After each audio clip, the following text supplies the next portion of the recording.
army खारग्राफ्रा उदालगुरियाव बिराद भिरटारनि नै ट्रेन फैगासिनो दं सफैसिगोन ट्रेना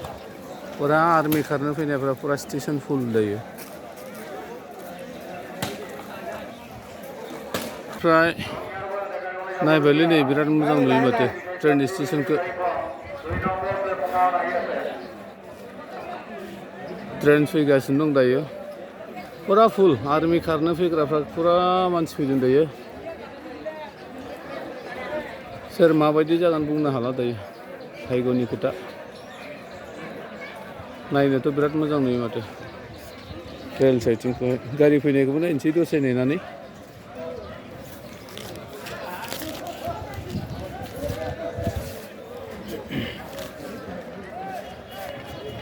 गारिया गंसे दंफैखायो नै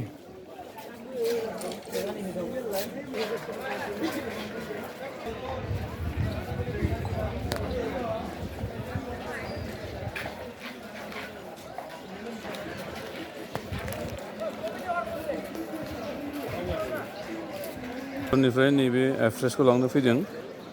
दायो आं बेखौ ट्रेन स्टेसनाव नेगासिनो दं नोंथांमोना नायनो हागोन एफ्रेस बे एफ्रेसआ जाहैबाय एनार्जि ड्रिंक मिक्स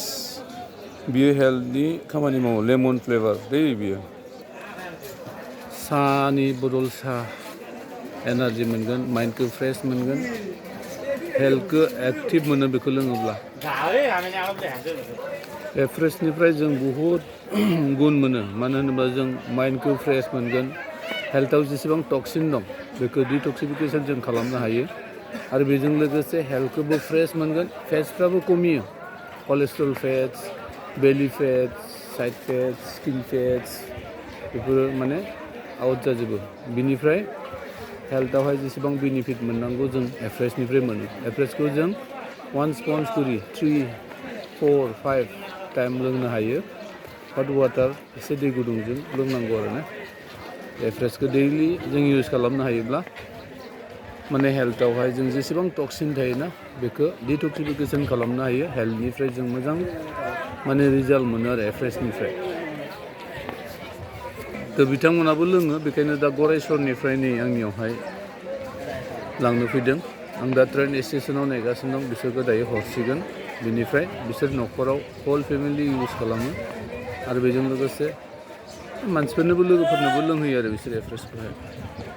ट्रेना हाबबाय दायो फैगासिनो दं मानसिफ्रा गावनि गाव जायगायाव थांफिननो रेडि नेगासिनो दं दायो ट्रेनखौहाय 1 नम्बरजों हाबगोन ना 2 नम्बरजों हाबगोन 2 नम्बरजोंसो हाबगोन ट्रेना फुरा रेडि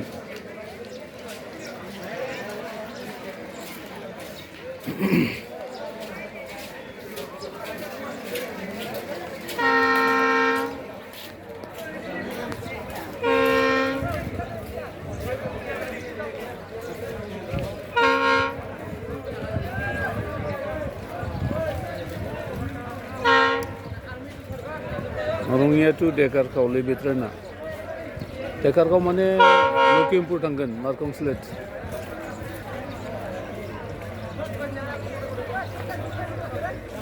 सिमोन साफ्रि मोनबाय ट्रेना नै आंनि लोगोआ बे एफ्रेसखौ लांनो नै बे ट्रेनावनो फैदों दायो आं बिनिफ्राय हरसिगोन आरो एफ्रेसखौ दावरावथार नै हाबबाय ट्रेना